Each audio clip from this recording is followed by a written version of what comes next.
Halo semuanya, perkenalkan aku Halimatus Sadia, mahasiswa jurusan Pendidikan Sejarah dari Universitas Negeri Medan. Nah, di video kali ini aku mau ngajakin kalian ngobrolin salah satu topik yang penting dan menarik banget, tapi seringkali luput dari perhatian kita, yaitu tentang post-truth atau kebohongan yang diubah menjadi kebenaran terkait dengan Sumpah Pemuda. Nah, kenapa sih aku mengangkat topik tentang post-truth ini? Karena di zaman sekarang ini banyak banget informasi yang beredar tapi tidak berdasarkan dengan faktanya. Apalagi kalau kita bicara tentang sejarah, seperti Sumpah Pemuda yang kita pelajari di masa sekolah.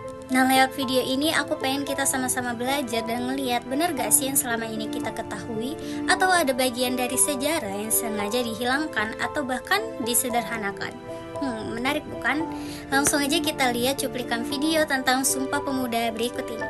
Dalam kongres tersebut, Muhammad Yamin menuliskan rumusan Sumpah Pemuda pada secari kertas yang dibacakan oleh Sugondo dan kemudian dijelaskan panjang lebar oleh Muhammad Yamin. Dalam kongres itu pula, untuk pertama kalinya lagu Kebangsaan Indonesia Raya ciptaan W.R. Supratman dikumandangkan di depan banyak orang peserta kongres. Teks Sumpah Pemuda juga untuk pertama kalinya diikrarkan di Jakarta pada 28 Oktober 1928. Nah, setelah melihat video tadi, menurut aku pribadi, video itu cukup informatif dan dikemas dengan cukup menarik. Videonya juga jelas dan singkat. Tapi di video itu nggak ditampilin tuh narasumber atau ahli yang bisa menjelaskan dari sisi akademis. Padahal kalau ada, itu bakal jadi sumber penguat dari informasi yang telah diberikan.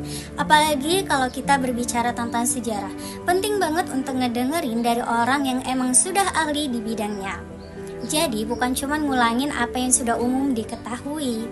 Nah, berbicara apa yang sudah umum diketahui, di video tadi dikatakan tuh bahwasanya Sumpah Pemuda diikrarkan pada tanggal 28 Oktober 1928 di Jakarta. Nah, ini sama persis apa yang kita pelajari di bangku SMA. Nah, di buku pelajaran sejarah SMA kelas 11 juga dikatakan tuh bahwasanya Sumpah Pemuda diikrarkan pada tanggal 28 Oktober 1928 di Jakarta. Jadi ya, narasi ini emang sudah diajarkan dari dulu di SMA. Tapi bener nggak ya ini satu-satunya versi? Atau ada versi lain yang sebenarnya lebih kompleks bahkan nggak diajarkan ke kita? Nah, disinilah kita masuk ke pembahasan post-truth. Dan penting banget untuk gak nerima semua informasi mentah-mentah, bahkan dari buku pelajaran sekolah sekalipun. Nah, untuk mengetahui kebenaran di balik semua ini, kita saksikan cuplikan wawancara berikut ini terlebih dahulu. Pak Iwan, kalau kita bicara soal pembelokan, tadi bahasa kita bicara soal pembelokan Sumpah Pemuda, bagaimana pembelokan ini dilakukan di era Soekarno? 57-58, Kongres Pemuda yang sudah disulap menjadi sumpah, peristiwa biasa-biasa kemudian disakralkan menjadi sumpah, itu digunakan Soekarno untuk memukul orang-orang yang melakukan gerakan. Dalam sejarah disebut ingin memisahkan diri dari Indonesia. Padahal seperti PRRI Pemerintah sudah dikoreksi, itu adalah tuntutan keinginan untuk diperhatikan, ya, koreksi terhadap pemerintah pusat. Kemudian Soekarno bilang dalam beberapa pidato, terutama yang paling jelas itu di tahun 58, dia katakan, jangan coba-coba mengkhianati proklamasi dan Sumpah Pemuda. Mereka yang sekarang ingin memisahkan diri dari Indonesia adalah para pengkhianat yang lupa kepada sumpah bangsa ini. Nah, dari hasil wawancara tadi, salah satu sejarawan dan dosen dari Universitas Negeri Medan, Profesor Dr. Phil Itzwan Azari mengatakan bahwasanya Kongres Pemuda yang sudah disulap menjadi Sumpah Pemuda yang merupakan peristiwa yang biasa-biasa aja, kemudian disakralkan oleh Soekarno untuk memukul orang-orang yang pada saat itu ingin memisahkan diri dari Indonesia. Atau dengan kata lain, Soekarno menggunakan istilah Sumpah Pemuda untuk mempersatukan kembali negara Indonesia yang pada saat itu banyak terjadi pemberontakan daerah dan ingin memisahkan diri dari Negara Kesatuan Republik Indonesia. Dilansir dari website Tita Story, Profesor Dr. Phil Itzwan Azari juga mengatakan bahwasanya berdasarkan data yang ada, tidak pernah ada satu baris kalimat pun ditulis kata Sumpah Pemuda dan para pemuda juga tidak sedang melakukan sumpah pada saat itu. Kalau kita lihat dari dokumen hasil Kongres Pemuda atau hasil rapat pada saat itu, ternyata benar tidak ada satu kata pun yang bertuliskan Sumpah Pemuda. Yang ada hanya Kongres Pemuda. Menurut pendapat sejarawan lain seperti Batara Richard Hutagulung dan J.J. Rizal yang dilansir dari Tita Story mengatakan istilah Sumpah Pemuda sebenarnya nggak pernah muncul dalam teks asli yang dihasilkan pada Kongres Pemuda II di Jakarta pada tahun 1928. Kongres Pemuda II memang menghasilkan suatu keputusan resmi yang kemudian dikenal sebagai Putusan Kongres Pemuda-Pemuda Indonesia dalam bentuk 3 deklarasi mengenai tanah, bangsa, dan bahasa. Dalam dokumen yang disimpan di Museum Sumpah Pemuda di Jakarta, deklarasi ini menggunakan kata mengakui dan menjunjung sebagai bentuk kesepakatan atas gagasan kesatuan. Tidak ada kata sumpah atau janji yang kuat mengisyaratkan pengikatan diri sebagaimana dipahami dalam istilah sumpah. Dosen Pendidikan Kewarganegaraan Politeknik Negeri Ambon, Henry Reinhard Apitule, yang dilansir dari Tita Story mengemukakan kritik tajam terhadap Sumpah Pemuda dalam tulisannya yang tertuang dalam Tita Story berjudul Melawan Lupa. Ia mengemukakan bahwa Sumpah Pemuda itu adalah kebohongan besar. Dalam analisisnya, beliau menyoroti bagaimana Sumpah Pemuda meskipun dianggap sebagai tonggak penting dalam perjuangan kemerdekaan Indonesia, juga menyimpan sejumlah kebohongan besar yang perlu diungkap untuk memahami realitas sejarah bangsa.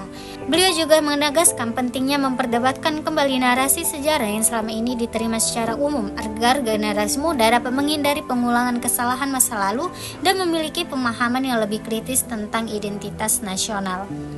Dilansir dari Antarnews, Profesor Dr. Phil Itzun Azari mengatakan Hari Sumpah Pemuda yang diperingati pada tanggal 28 Oktober 1928 merupakan rekonstruksi simbol yang sengaja dibentuk kemudian setelah sekian lama peristiwa tersebut berlalu, yaitu adanya pembelokan kata putusan Kongres menjadi Sumpah Pemuda.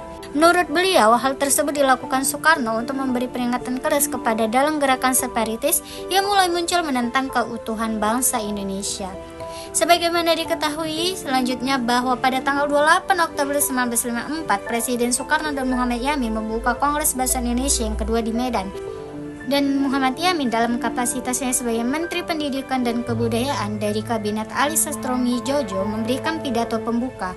Pada saat itu Soekarno dan Muhammad Yamin sedang membangun simbol yang menjadi bagian dari susunan ideologi sebuah bangsa dan negara, di mana pilihannya jatuh pada Kongres Pemuda pada tanggal 28 Oktober 1928.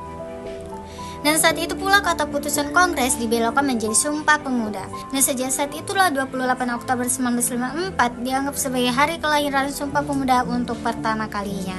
Menurut staf peneliti PUSIS Unimed, Eranda Manik mengatakan, pada intinya pembelokan kata putusan Kongres menjadi Sumpah Pemuda adalah sebagai upaya untuk membentuk kesadaran nasional atas kemerdekaan bangsa ini. Nah, dari pembahasan kita tadi dapat disimpulkan bahwa Sumpah Pemuda itu nggak pernah diikrarkan pada tanggal 28 Oktober 1928 dan nggak ada tuh dokumen yang menyatakan Sumpah Pemuda, yang ada hanya Kongres Pemuda.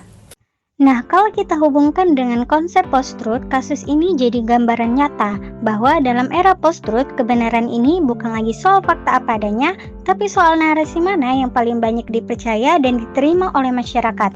Kadang-kadang, sebuah cerita dibentuk ulang, disesuaikan dengan kebutuhan politik, identitas nasional, ataupun rasa persatuan yang akhirnya diterima sebagai kebenaran umum, meskipun aslinya berbeda dari fakta sejarah awalnya. Makanya penting banget buat kita belajar berpikir kritis, buat gak langsung nerima informasi mentah-mentah, bahkan kalau itu datang dari buku pelajaran, berita, atau sumber-sumber resmi sekalipun.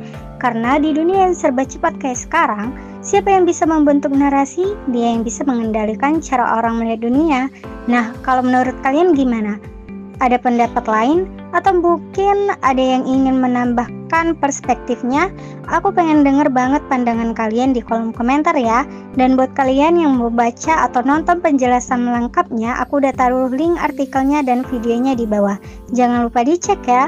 Makasih banyak udah nonton sampai habis. Semoga video ini bisa bikin kita semua jadi lebih kritis dan semangat buat cari tahu kebenaran di balik setiap cerita. Sampai ketemu di video selanjutnya.